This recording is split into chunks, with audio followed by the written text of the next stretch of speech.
Hello, welcome to Jason the Old Millennial. My name is Jason, speaking to you here in my bedroom in the great state of Kansas. And I am finally finishing my list of 100 favorite movies of the 21st century, or the first 25 years, basically quarter century, quarter part of this century. Yeah, so movies that came out between 2000 and 2024. Top 100. I've been doing this list for a little while. It's taken me a little while to finally finish it, but I finally need to get to finish this list. So I've done 100 through 11 on the list, and you can see that when you look at my videos. So we're down to my top 10. Top 10 favorite movies of basically the 2000s to 2024. If you know me, you probably know what movies are on this list. Movies I've talked about many times on my channel.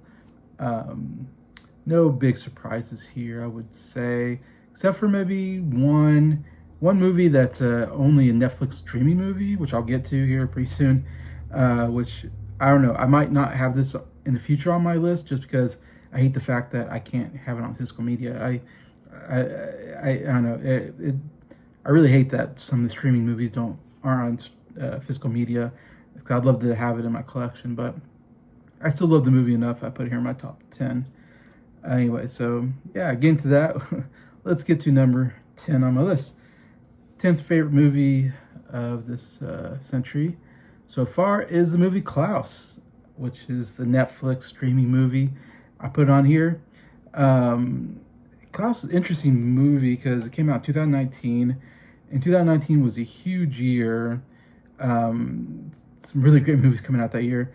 And I remember it coming out on Netflix and seeing it and hearing people talk about how good it is, and it was getting really good reviews overall. And it was like one of those movies I put on my, my queue, whatever they call it now. And I was like, I'm gonna get around to that someday. But I kept putting off.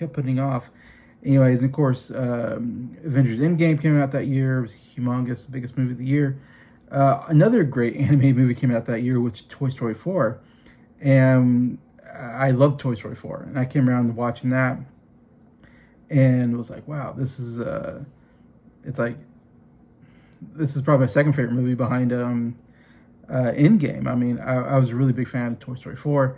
So when it got to the Oscars, Klaus did get nominated for Best Animated Film, but lost to Toy Story 4. Which at the time I thought, yeah, Toy Story 4 was going to win that. It was such a good movie, and it's Pixar and it's Toy Story, and all that.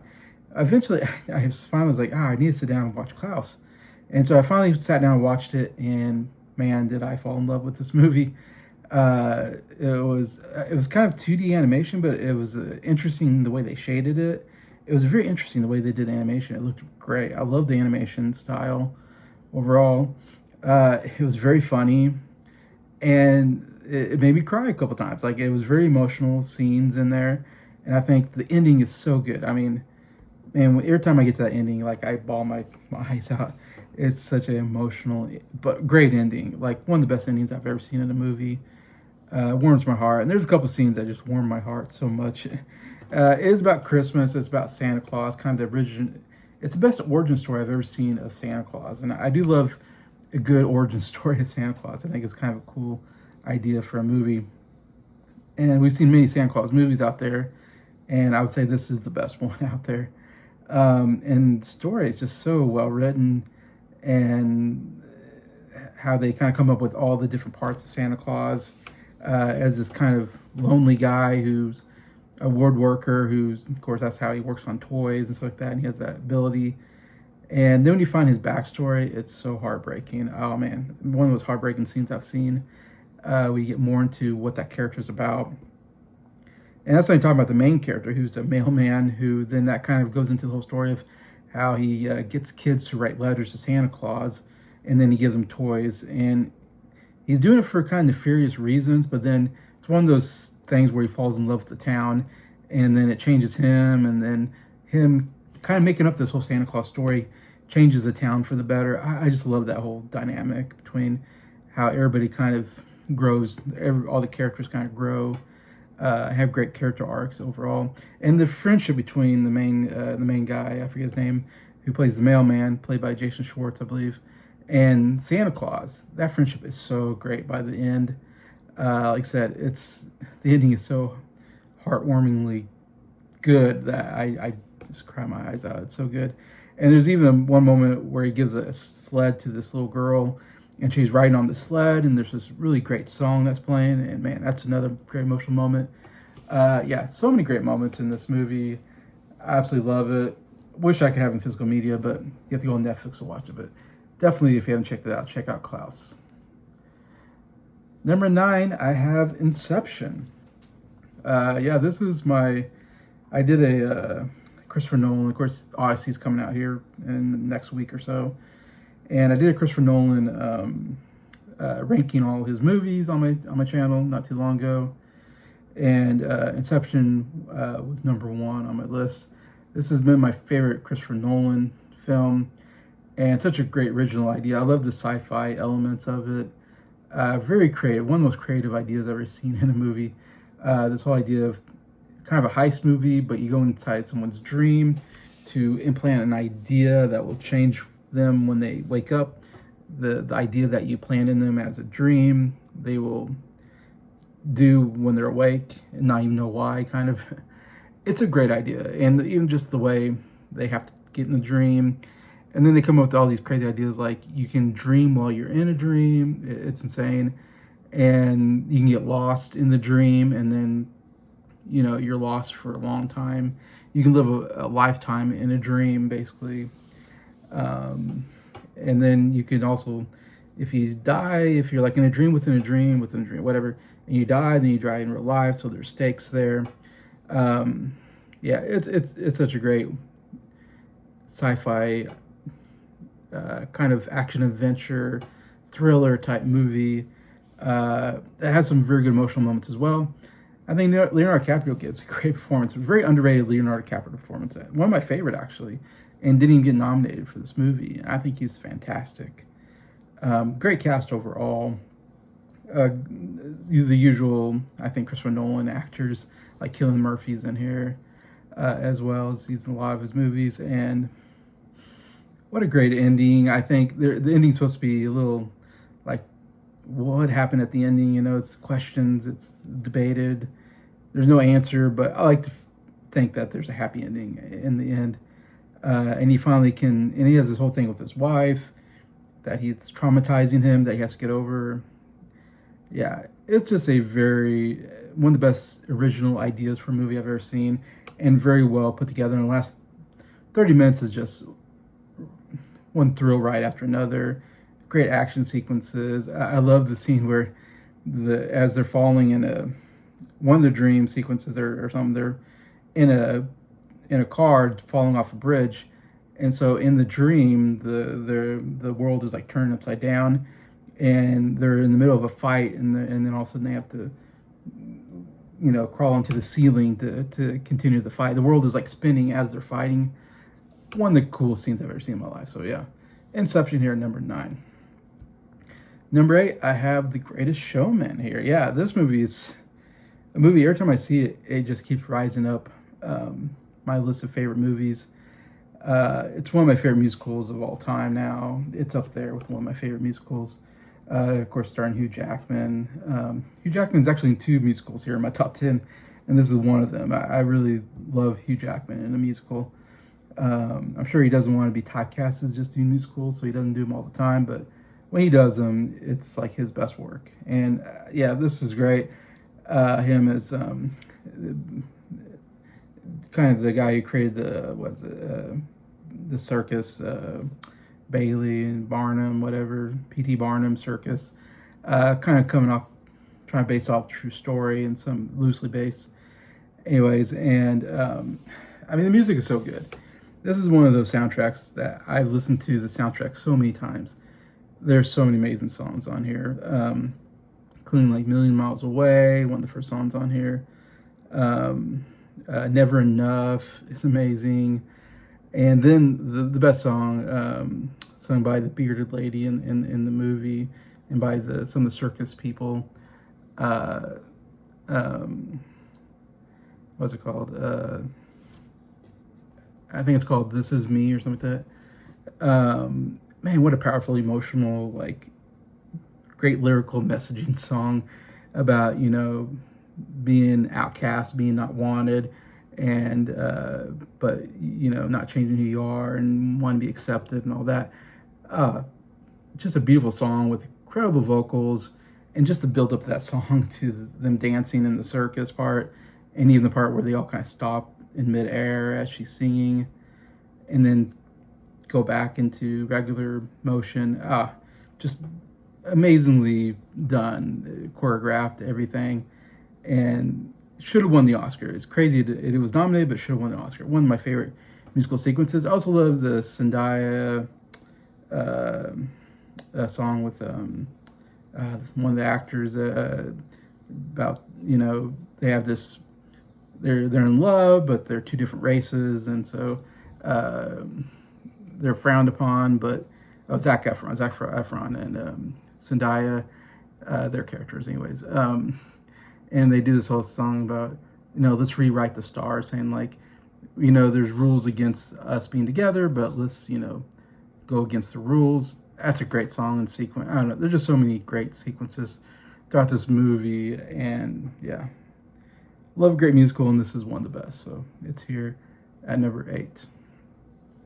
Number 7, I have John Wick Chapter 2. This is probably my favorite action movie of all time. John Wick I thought was a decent movie. I think it's a really good movie now, but when I first saw John Wick, I thought it was a decent movie. And then when I saw Chapter 2, I was like, no, man, this is like one of the best action movies I've ever seen in my life. And then I kind of went back and watched John Wick and was like, this is one of the best action franchises ever. I absolutely loved the first 3 movies, and it really started with the second movie when I saw it. Just, to me, it really just changed what you can do with action movies. The way he does the scene, shootouts are just so good. The way he, has to reload his gun as he's shooting, and how they really pay close attention to that detail is one of the best I've ever seen in any movie, and best choreographed action scenes with a gun, and also with him having to do judo moves in between loading the gun is amazing, and different kind of weaponry he has to use during the movie is just amazing, and just just how many times he has to shoot people in the head, kind of the double tap kind of thing, like shoot him, and then he always shoots him in the head on the second shot just to make sure they're dead. Everybody needs to be shot twice, basically, and they really do a good job keeping to that throughout the whole thing.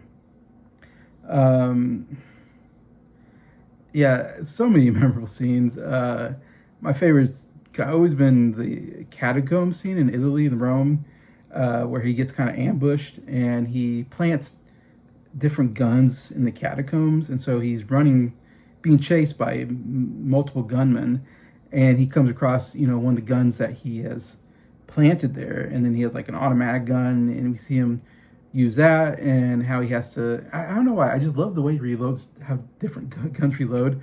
His weapon he uses the most is of course sidearm, which is just a hit it in the bottom and bam bam. But then you got the machine gun where you have to have a bigger clip, you have to clip in there, and then he gets the shotgun, and I just love just the use of different weapons, because then you get the shotgun and he has to do it that, and he has to open it up, and somehow in between shots he has to somehow reload it. Sometimes he has to do a grapple hook, reload the gun with like one hand as he has the person to hold, and then be able to I don't know, it's just, I absolutely love it. I've never seen any action movie do it quite as good as he does it, and how it seems possible that a guy like John Wick could be against 20, 30 people and somehow come out ahead. But there's so many great like that one. And the last sequence, like in the art museum thing, so good. There's the mirror scene as well. Also great fight scenes with Common in the movie. Some great hand-to-hand combat scenes as well, and a knife fight in the train. I mean, and he has scenes where like he's being attacked by different hitmen or coming after him. Oh my gosh, it's just some of the best action scenes I've ever seen in my life, and I really like Keanu Reeves as John Wick, and I love John Wick as a character. It's just the greatest assassin I've ever seen in a movie, greatest hitman I've ever seen in the movie. And I wouldn't mind them making another one if they wanted to, but even though it feels like Keanu Reeves might be getting too old now to do the role, but yeah. My favorite of the John Wick series, so that's why it's so high on my list at number 7. Number 6, I have Harry Potter and Deathly Hallows Part 2. Yeah, this is obviously an incredible ending to, I think, really like the greatest fantasy series ever made. I mean, obviously, Lord of the Rings trilogy is amazing, but this is 8 movies and took from what 2001 to whenever this came out. I mean, so it took over, a long time period of time. We really see everybody, all the kids, kind of grow up in these movies, and see different directors take on different. So we've seen a lot of changes throughout the series. Obviously, it's based on the book series. I'm a huge fan of the Harry Potter books. I've read through that series like 3 or 4 times now. So great source material, of course. It really helps the movie. But coming back to this last one, when I first saw it, I thought it was okay, but I don't think I was in love with it as much as now I've gone back to that movie. Man, I absolutely love it because I always love the ending to a series because it has the benefit of finally putting a good, a good finale ending to this series that you've been loving for a long time. And you finally get to defeat the big bad person that, has been doing bad things throughout the series. You finally get the final victory. You finally feel some satisfaction that, okay, everybody now can live peaceful lives, hopefully, and live a good life and don't have to worry about Voldemort, causing havoc. So that definitely makes it why it's my favorite Harry Potter movie. Just like Return of the Jedi is my favorite Star Wars movie, Return of the King is my favorite Lord of the Rings movie. It's just the final movie in any big franchise or series is usually my favorite just because when it's like this, when it's a continuing story, because it has that benefit of just a great ending. And this ending is fantastic. I love how they end it. Love the final fight with Voldemort and how they end that. And of course, there's even like a scene that takes place, I forget, 13 years later, whatever, 14, and you get to see what happens after this whole event, which is such a great way to end the movie and ends the book series as well, to kind of feel satisfied with where Harry Potter and all his, Hermione and Ron, all of them are in the future. And I don't know, it's just something about that, seeing them grown up and going, gosh, it feels like I grew up with these. I know it's just fictional people, but it's like when you've seen the series since you're younger. I mean, I wasn't real young. I was like in high school when the series started, but, getting to see the whole series, it just feels like you grew up with these people, and you watch them grow up. And I don't know, something just very satisfying by watching the happy ending at the end anyways. Also, one of the great scenes ever in a movie. Alan Rickman should have won an Oscar for this role. His role as Snape is so good, especially in this movie. He gives a incredible performance. One of my favorite characters in any book or any movie series is Snape, and Alan Rickman just killed it. And he has one of the best scenes in the whole. He does have the best scene, in my opinion, of the whole series, where that scene where he reveals all the back information that you didn't know about. And I can't spoil it here, but most of you hopefully seen it or read the books, as it's a very popular book and movie series. But when Snape you find out the whole backstory about Snape, that is such an incredible scene in the book and in the movie. Every time I watch it, it just floors me and the emotional scene as he finds, I guess I'll spoil this part, when he finds Harry's parents, especially his mother, when he finds her dead on the floor. Rickman, oh my gosh, that's a scene that gets me emotional every time I see it. Just Rickman's performance, and you see the anguish and the sadness on his face. It's just, oh my gosh. And the way they do it, the way it's edited is so good. It's a scene that every time I watch this movie, Harry Potter and Deathly Hallows Part 2, I probably watch that scene a couple times. Like, I can't watch it once. I rewind it and watch it again, and rewind it and watch it again. I watch it probably at least 3 or 4 times because I just love that scene so much anyways. And That's why it's here at number 6. Huge fan of the series. This really caps the series so well. Number 5, I have another Hugh Jackman musical, and this is Les Miserables, or Les Miserables, how you pronounce it. Yeah, incredible musical, one of the biggest musicals of all time. It's been around for quite a while. I've never seen the theater, and I've never seen the musical before, so I was not. I've seen the other movie versions of Les Miserables. Of course, it's been around for such a long time. It's a book turned into a maybe play, into a movie, and then into a musical, and now into a movie musical. And I love the story overall, of course. I love the idea of redemption, and Jean Valjean goes to jail for stealing, but then he gets saved kind of by a priest who had no reason to help him out, but only helped him out just to give him a second chance in life.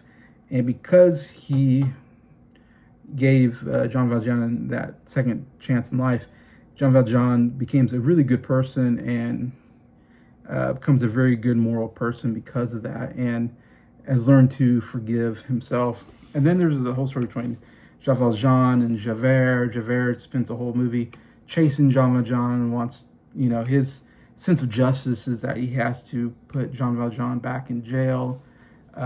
He lives by a code, basically, that he cannot go against his nature for what he believes in.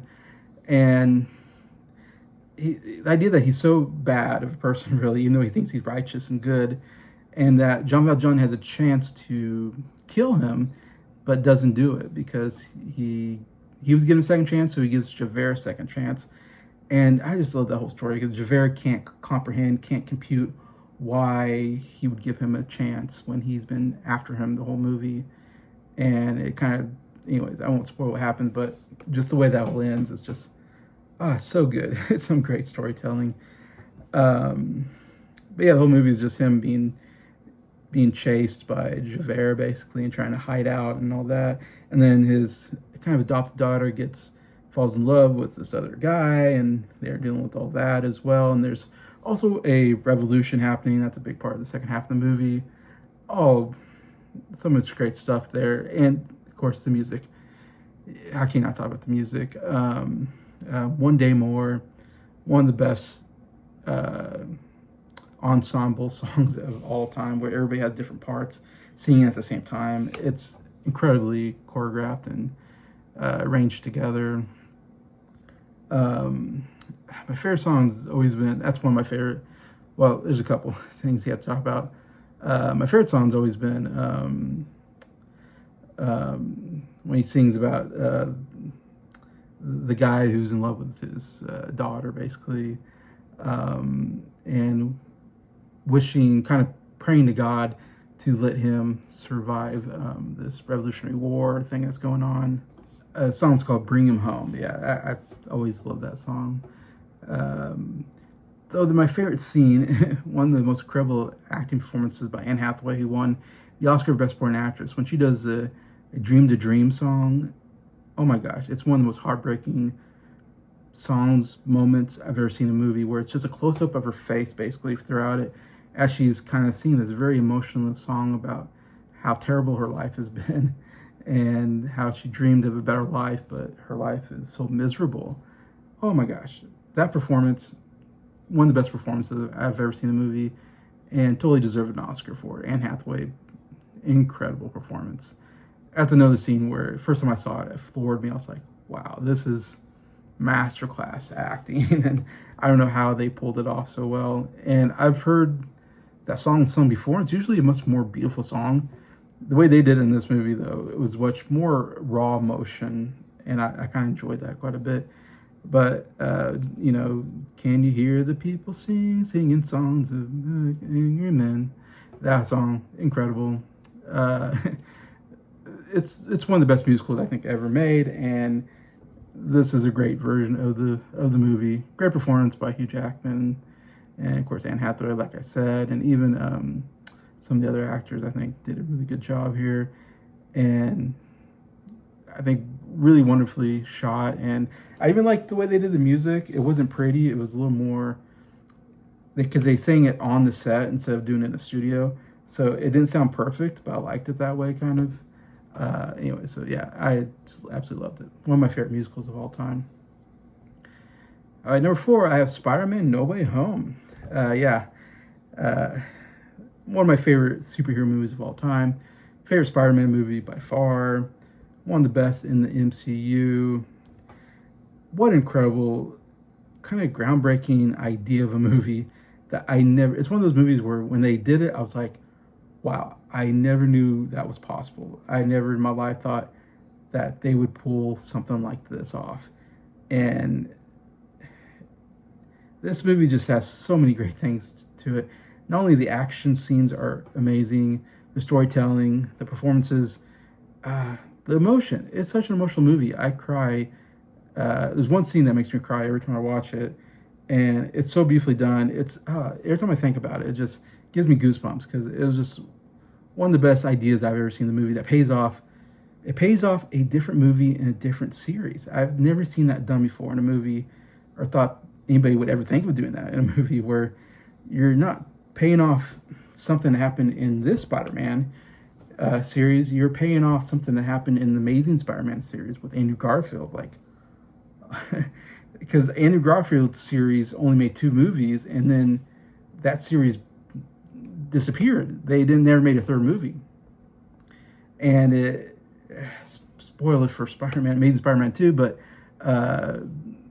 the love interest played by Emma Stone in that movie, which I'm forgetting her name in the movie, Gwen, I think it was Gwen, right?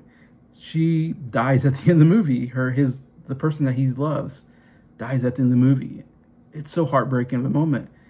And then we never got a 3rd movie. So it was like, wow, that moment never had a satisfactory end, it felt like, to that Spider-Man. And this movie was the movie I needed to have that satisfactory ending to what happened in Spider-Man 2 when he saves Zendaya's character, MJ. When he saves her, that moment, man, it gets me every time. I cry every time I watch that scene, just because I just can't believe they paid off the sad sequence in Amazing Spider-Man 2, and that look on Andrew Garfield's face as he couldn't save his girlfriend, but he saved this other Spider-Man's girlfriend, and that gave him some closure. The closure I needed that I didn't realize I needed until I saw that moment. I was like, oh my gosh, I needed that closure. I know it's a fake movie, but it's like, as a moviegoer who watches movies and really, gets emotionally attached to characters in movies, like, I don't know, it just brought me that closure I needed for that character, and I absolutely loved it, and that's why I love this movie so much. Here, I'm just talking about one moment, but overall, and I'm spoiling parts of this movie, but the idea that you're going to bring out Spider-Man in the multiverse, this was somewhat of a new thing at the time. I don't know if we were getting into the Spider-Verse yet, maybe around this time, because Spider-Man Into the Spider-Verse was dealing with the multiverse. This was the first, I think, the MCU I can remember that really dealt with the idea of a multiverse, where there are different universes that have Spider-Man and other characters that is, and that we're going to merge different universes together, different characters from different universes.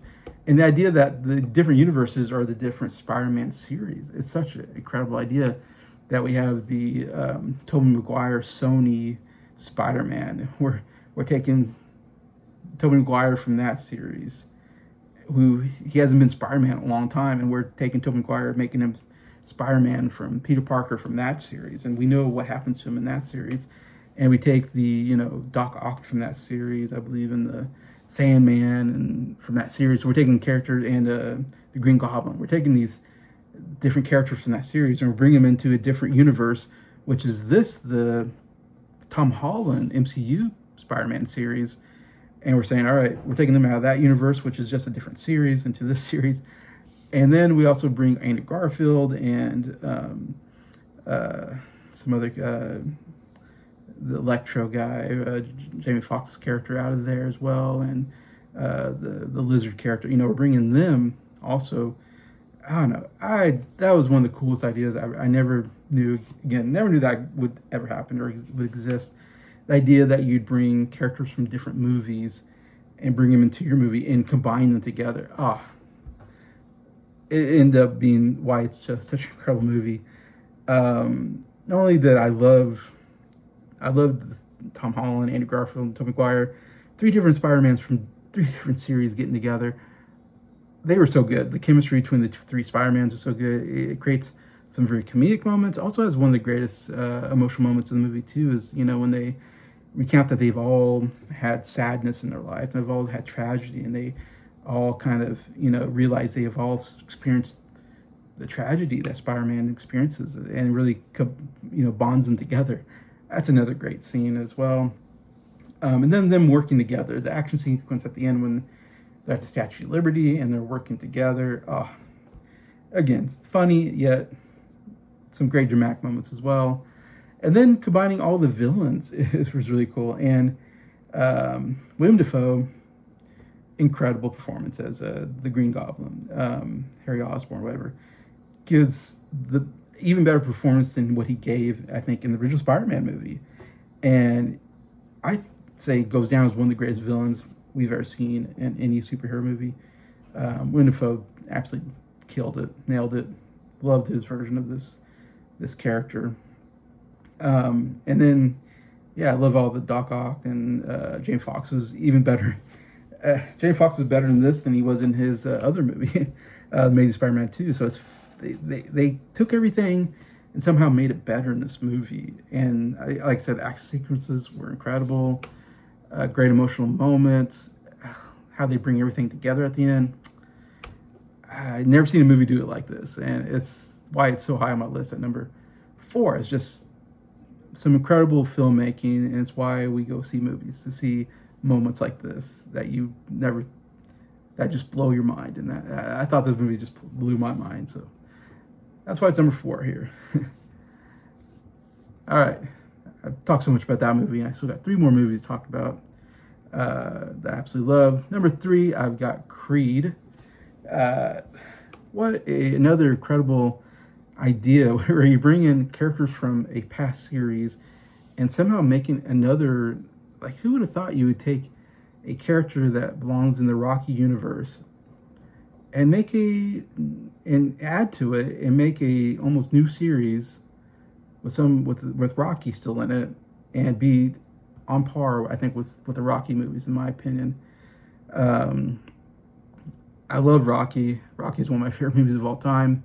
Sylvester Stallone's performance is great as Rocky, and he gives actually one of his best performances as the character, as he was nominated for an Oscar and even won like a Golden Globe, I think, for Best Supporting Actor. He gave a great performance here, and who hasn't, you know, Rocky's been a character he's been playing since 1976. And I love the story idea. At first, when the movie came out, I thought it was just a cash grab, trying to grab off of the Rocky name. But then you watch it and you go, no, this is an incredible story, a really cool idea of a story, of taking this idea that Apollo Creed had a son he never knew called Adonis Creed, but he died, of course, in the ring in the 4th movie, fighting Drago. And so he never knew his dad, but then he kind of wants to prove himself. It's all about Adonis Creed, I think his name Adonis, wants to prove himself. It's all about him wanting to prove that he wasn't just a mistake, you know, because he lives his whole life thinking his dad just got a girl pregnant and never knew he existed, and feels like he has not a purpose in life, so he feels like he needs to go into boxing to find purpose. Great character development, great storytelling between, and then you got the whole him without a father, meeting Sylvester Stallone, who, as we know in other movies, Sylvester Stallone has a son who he has a bad relationship with.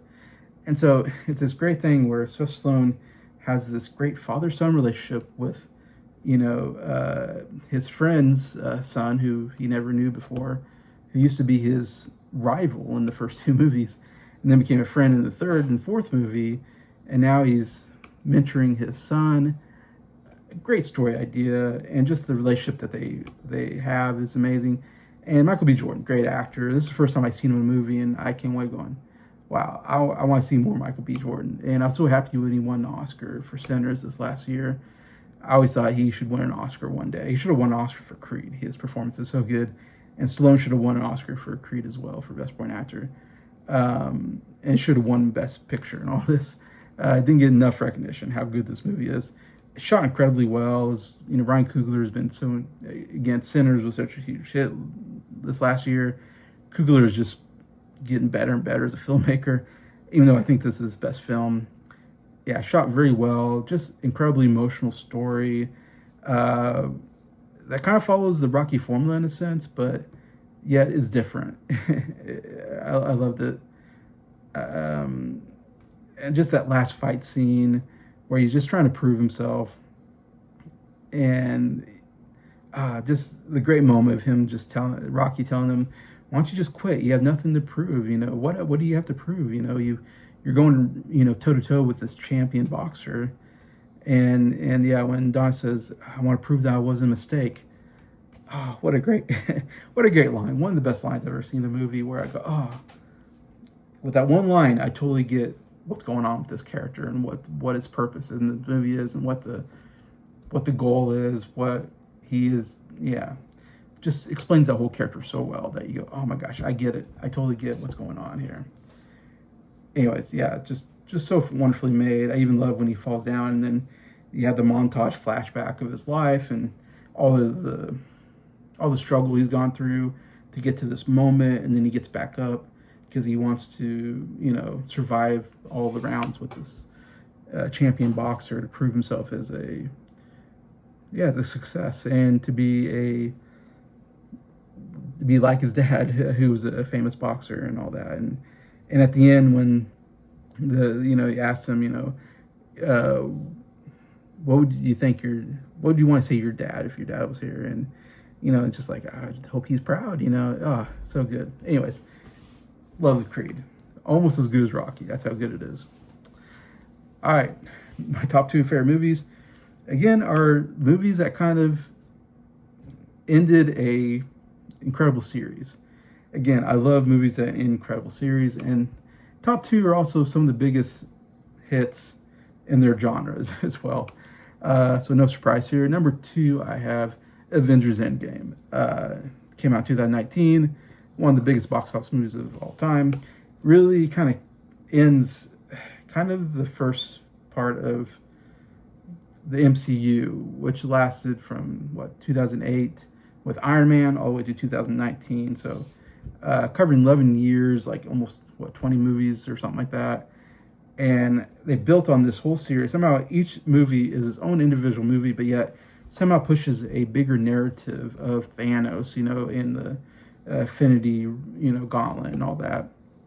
And then we come to the finale here at Endgame, and we have to, and the last movie, of course, ends on a sad note, on a bad note.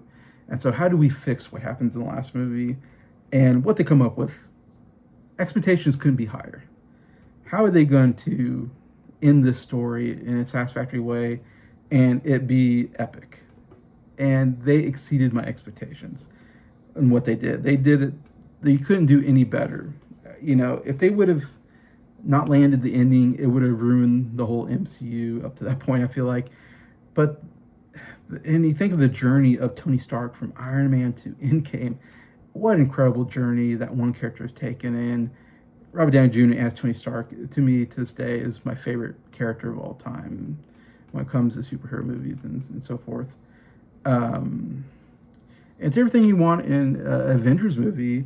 I mean, all the great characters come back, of course. Obviously, the amazing action sequences.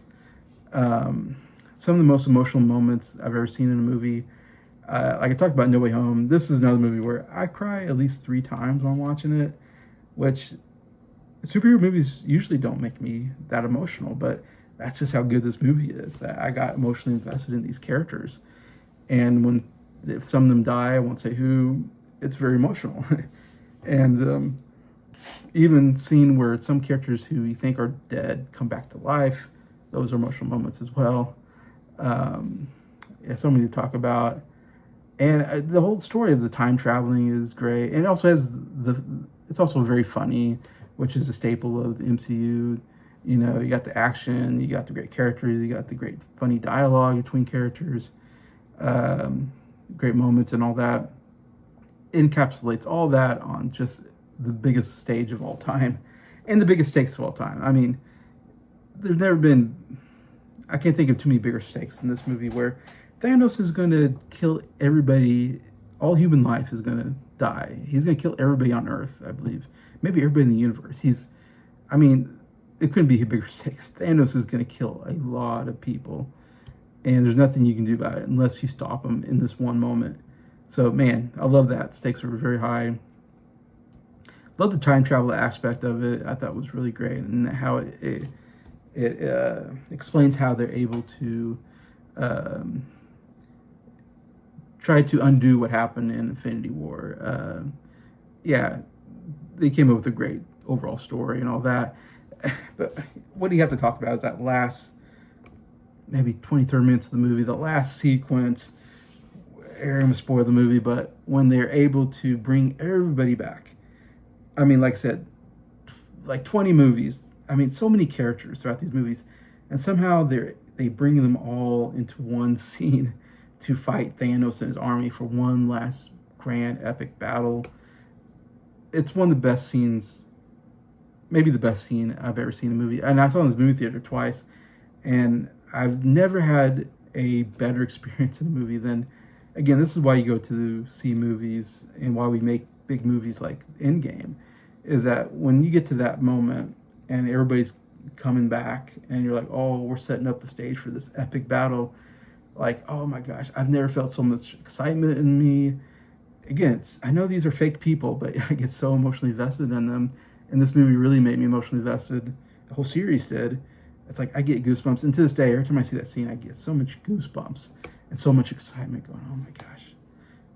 All these characters I've known throughout since 2008. For a long time, I've been following these characters, and now they're all coming back for this one last battle. And they're playing the epic music. And Captain America finally says the line, Avengers assemble. Oh. And we get that boom, boom, that big music by one of the great musical scores, Alan Silvestri, amazing. And then we get that, in my opinion, probably the best battle sequence I've ever seen in my life, where all these characters are coming together to fight, and we have to go through the different people fighting different battles throughout it. And then the way it ends with Tony Stark finally having the last say. What a great... He started the series, and he ends the series here by being the person that defeats Thanos, basically, for good. And the way Thanos goes down, so good, so satisfactory. Again, not to spoil everything, but there are some very sad moments here at the end that make me bawl like crazy. And yet it ends on a happy note, I think, as well. And it's hard because there's more MC movies come after this, but it feels like this is the end of an era, this movie. And yeah, it just could not make a better superhero movie than this, a better ending to a character's journey than this one. And so it's always be up there as one of my favorite movies of all time. It's here at number 2 on my list. Leaves me to my number 1 favorite movie. You probably guess, hopefully, what it is. One of the biggest fantasy epic stories of all time. And it is Lord of the Rings: Return of the King. Very close with Endgame. These two movies are just neck and neck as two of my favorite kind of like fantasy, sci-fi, I guess, kind of movies of all time. In fact, Endgame is my 5th favorite movie of all time, if I remember right, or 6th, maybe my 6th favorite movie of all time. And Return of the King is my 5th favorite movie of all time, something like that. These are 2 top 10 juggernaut movies. But Return of the King I'm putting a little ahead. Again, what a great ending. Totally exceeded expectations for the last movie. And I saw this movie 4 times in the theater. I've never seen a movie more than twice in the theater. There's a handful of movies throughout my life I've seen twice in the theater. I love them so much. This is the only time I've seen a movie 4 times in the movie theater. And it's over 3-hour movie. And I loved it all 4 times. Like, all 4 times I saw it in the movie theater. Did not get tired of it. And to this day, I've seen that movie so many times, never get tired of it. It's just perfectly made movie, fantasy storytelling. Again, another movie where you see the characters on this journey and the growth, and different characters, of course, die. And all that happens, and we finally get into this final battle with Sauron, which he gets the ring. He's going to rule, Middle Earth. So stakes are super high. Love, of course, the characters and all that, and it just, even now, 2003 when this movie came out, I believe, and yeah, 2003. So we're talking like what, 13 years ago? Am I doing the math right? 23 years ago? Yeah. Yeah, I know it's more than that. Yeah, it's almost 25 years old, this movie. And yet it's still the best movie making I've ever seen, and best movie experience I've ever had in my life. As far as the special effects still work today, still amazing. The costuming, the makeup work, the musical score, Howard Shore score is so good. The set designs, the miniatures that they make throughout it, the props, everything about this movie is just, I've never seen a movie made better than this movie. The cinematography is amazing. It's just, all the technical aspects are just so incredibly done that this definitely has influenced any movie that's come after it that kind of deals with this style. This is how you make an epic fantasy movie, and this is the bar. This is the bar that's set very high. That if you want to make another movie like this, you got to match this movie, which I don't think a movie really has since. And today we're still getting more Lord of the Rings movies because it's such a popular series. We've gotten TV shows. It'll keep going because this movie was so great. And of course, it won Best Picture. It won 11 Oscars, tying the record. But yeah, no fantasy movies ever won Best Picture, and this was so good that it won Best Picture. That's how it kind of, everybody loved this movie. And again, when I saw it in theater, I was just blown away how good this movie was. What can I talk about? So many great stuff happened in this movie. Obviously, the last battle sequence is, again, I say Endgame, maybe my favorite. This might be my second favorite. It's hard to say. They're both so incredible. The Gondor, of course, the fight at Gondor, and then the Rohirrim coming in, and then riding against the orcs and all that is incredible. And then the Oliphants, the giant elephants, come into play. Just every sequence over, back to back to back to back, are just so incredible. But it's also a very well written movie, of course, adapted from the book, and great performances. I mean, incredibly casted, incredible performances overall, incredible direction, of course, by Peter Jackson, and just the best ending to the story that you could have had. Where, of course, people make fun of it because it has multiple endings, but it has to have multiple endings because we need to pay off all the stuff that's happened in this trilogy. And I think they do an incredible job. I mean, I love the scene where everybody bows to the three hobbit, or was it three hobbits, whatever, four hobbits. Yeah, four hobbits. That scene is so good. Encapsulates, here's the hobbits, the seem deemed kind of the least important species on Middle Earth, and yet they're being, the king of Gondor's bowing to them because of their accomplishment. It's just incredible idea. When they do it, I just get goosebumps every time. I love that kind of stuff. Of course, the final scene where he has to throw the ring into the fire is so incredible. And yeah, so many good stuff throughout that. I mean, it feels like they saved the best for the last.